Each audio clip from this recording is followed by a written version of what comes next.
उत्तम सत्य. भाद्रपद महिन्यातील शुद्ध नवमी हा दिगंबर जैन समाजाच्या दशलक्षण पर्वाचा 5वा दिवस उत्तम सत्य धर्म आहे. खोटे बोलण्याने वाईट कर्म वाढते. सत्य, जे सत या शब्दापासून आले आहे, ज्याचा अर्थ वास्तविक आहे.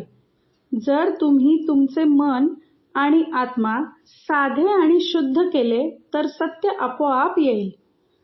जर बोलणे आवश्यक नसेल तर बोलू नका.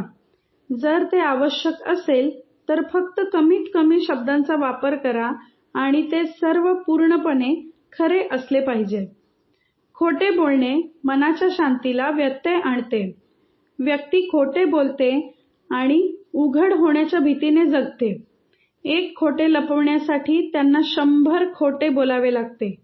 ते खोट्यांच्या जाळ्यात अडकतात आणि त्यांना अविश्वासार्ह आणि अविश्वसनीय म्हणून पाहिले जाते.